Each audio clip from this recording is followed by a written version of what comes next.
Hi hello everyone, welcome back to my YouTube channel. ಇವತ್ತಿನ ಈ ವಿಡಿಯೋದಲ್ಲಿ ಉಸ್ತಾದ್ ಭಗತ್ ಸಿಂಗ್ ಮೂವಿಯ ರಿವ್ಯೂ ಮಾಡ್ತಾಯಿದ್ದೀನಿ. ಈ ಮೂವಿಯ ಸ್ಟೋರಿ ಏನು, ಬಜೆಟ್ ಏನು, ಕಲೆಕ್ಷನ್ ಏನು, ಮತ್ತು ಆ್ಯಕ್ಟರ್ ಹೆಸರು ಮತ್ತು ಡೈರೆಕ್ಟರ್ ಹೆಸರು ಮತ್ತು ಪ್ರೊಡ್ಯೂಸರ್ ಹೆಸರು ಮತ್ತು ಇನ್ನೂ ಹಲವಾರು ಮಾಹಿತಿಗಳನ್ನು ಈ ವಿಡಿಯೋದಲ್ಲಿ ತಿಳ್ಕೊಬರೋಣ. ಅದಕ್ಕೂ ಮುಂಚೆ ನಮ್ಮ ಚಾನಲ್ನ ಸಬ್ಸ್ಕ್ರೈಬ್ ಮಾಡಿಲ್ಲ ಅಂದರೆ ಸಬ್ಸ್ಕ್ರೈಬ್ ಮಾಡ್ಕೊಳ್ಳಿ. ಬನ್ನಿ ಇವತ್ತಿನ ವಿಡಿಯೋವನ್ನು ಶುರು ಮಾಡೋಣ. ಮೊದಲು ಈ ಮೂವಿಯ ಮೇನ್ ಲ್ಯಾಂಗ್ವೇಜ್ ಬಂದು ತೆಲುಗು ಆಗಿದೆ, ಹಿಂದಿಯಲ್ಲಿ ಡಬ್ ಆಗಿದೆ ಮತ್ತು ತಮಿಳಲ್ಲಿ ಡಬ್ ಆಗಿದೆ, ಕನ್ನಡದಲ್ಲಿ ಡಬ್ ಆಗಿದೆ ಅಂತ ಹೇಳಬಹುದು. ಮತ್ತು ಈ ಮೂವಿಯ ಬಜೆಟ್ ನೋಡೋದಾದರೆ 150 ಕೋಟಿ ಬಜೆಟನ್ನು ಹಾಕಿದ್ದಾರೆ ಅಂತ ಹೇಳಬಹುದು. ಕಲೆಕ್ಷನ್ ನೋಡೋದಾದರೆ 294 ಕೋಟಿ ಕಲೆಕ್ಷನನ್ನು ಮಾಡಿದೆ ಅಂತ ಹೇಳಬಹುದು.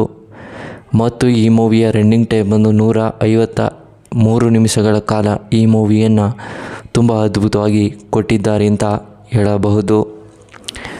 ಮತ್ತು ಈ ಮೂವಿಯ ಡೈರೆಕ್ಟರ್ ಬೈ ಹರೀಶ್ ಶಂಕರ್ ಮತ್ತು screen play Dasara, producer by Naveen ಎನ್ನರಿ.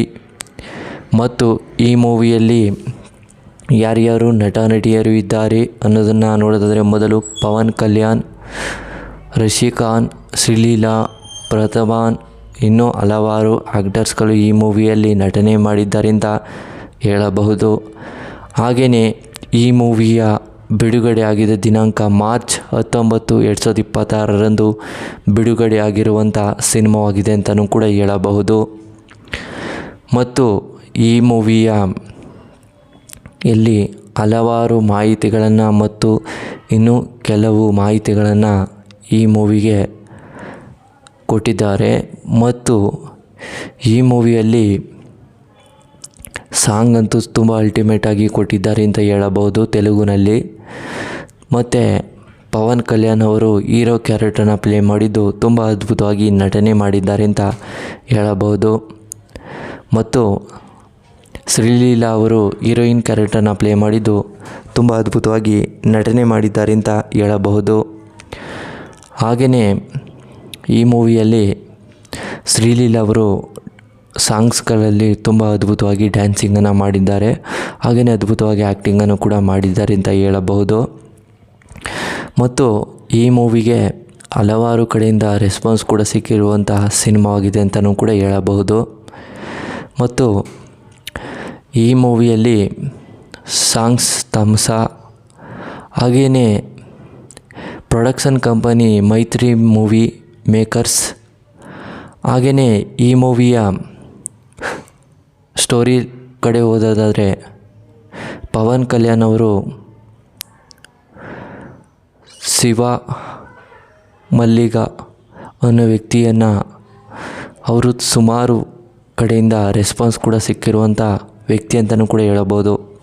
ಯಾಕೆಂದರೆ ಅವರು ಈ ಮೂವಿಗೆ ತುಂಬ ಸಹಾಯವನ್ನು ಮಾಡಿದ್ದಾರೆ ಅಂತಲೂ ಕೂಡ ಹೇಳ್ಕೊಂಡಿದ್ದಾರೆ.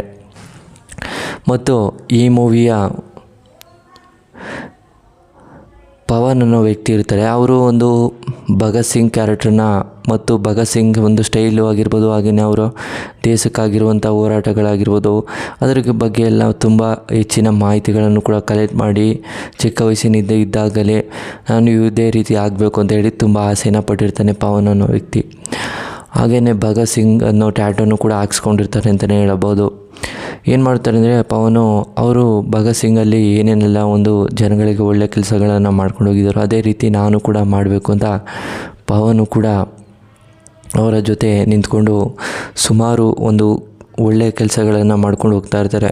ಕೆಲವು ದಿನಗಳ ನಂತರ ಬ್ಯಾಂಕಲ್ಲಿ ಸುಮಾರು ಫಂಡ್ಸ್ಗಳನ್ನು ಲೂಟಿಯನ್ನು ಮಾಡೋಕ್ಕೆ ಬಂದಿರ್ತಾರೆ ಕಳ್ಳರು. ಮತ್ತು ಕಳ್ಳರು ಕೂಡ ಅದನ್ನು ಲೂಟಿಯನ್ನು ಮಾಡಿ ಅಲ್ಲಿ ಒಳಗಡೆ ನುಗ್ಗಿದಾಗ ಅಲ್ಲಿ ಗಾರ್ಡ್ಸ್ಗಳನ್ನೆಲ್ಲ ಹೊಡೆದು ಅಲ್ಲಿದ್ದಂಥ ಹಣವನ್ನು ಬ್ಯಾಗಲ್ಲಿ ತುಂಬಿಸ್ಕೊಂಡು ಅಲ್ಲಿಗೆ ಕಸ್ಟಮರ್ಸಾಗಿ ಕಳ್ಳರುಗಳೇ ಬಂದಿರ್ತಾರೆ.